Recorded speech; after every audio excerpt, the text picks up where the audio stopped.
guys, today I have come with Kali Kannada 3rd standard. This is page number 17.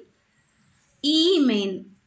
So this is ಅಕ್ಷರ ಆರಿಸಿ ಪದ ಪೂರ್ಣಗೊಳಿಸಲು ತಿಳಿಸಿರಿ. You must complete these words by choosing the right letter for this.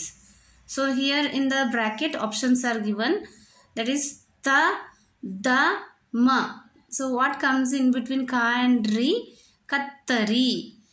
Second one, omme. So me letter is the right one.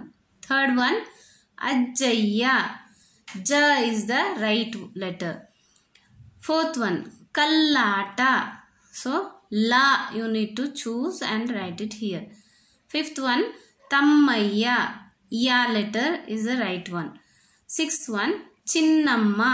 So ma letter is the right letter. I have given English script also for all the words. Let's repeat once. So you can also read with us.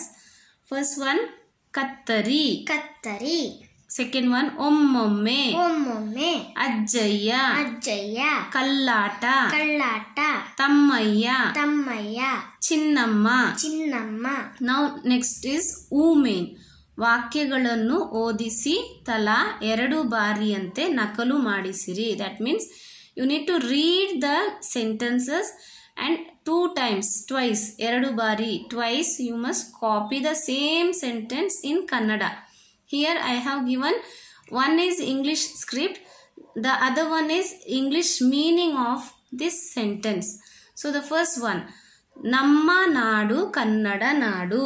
ನಮ್ಮ ನಾಡು ಕನ್ನಡ ನಾಡು. Second one, ಶಾಲೆಯ ಸುತ್ತಮುತ್ತ ಹೂವಿನ ಗಿಡಗಳಿವೆ. ಶಾಲೆಯ ಸುತ್ತಮುತ್ತ ಹೂವಿನ ಗಿಡಗಳ ಇವೆ. Third one, ಅಪ್ಪ ಅಪ್ಪ ನಿನ್ನೆ ಪೆನ್ನು ತಂದು ಕೊಟ್ಟರು.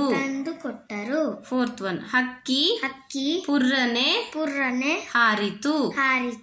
So these are the pronunciation I have written in English script. The next line I have written the meaning of the sentences. So the first one, ನಮ್ಮ ನಾಡು ಕನ್ನಡ ನಾಡು. Our state is Kannada state. Second one, ಶಾಲೆಯ ಸುತ್ತಮುತ್ತ ಹೂವಿನ ಗಿಡಗಳಿವೆ. There are flower plants around the school. Third one, ಅಪ್ಪ ನಿನ್ನೆ pen ತಂದು ಕೊಟ್ಟರು. Father brought pen yesterday. Fourth one, ಹಕ್ಕಿ ಪುರ್ರನೆ ಹಾರಿತು. The bird flew swiftly. Please see my other videos for more words.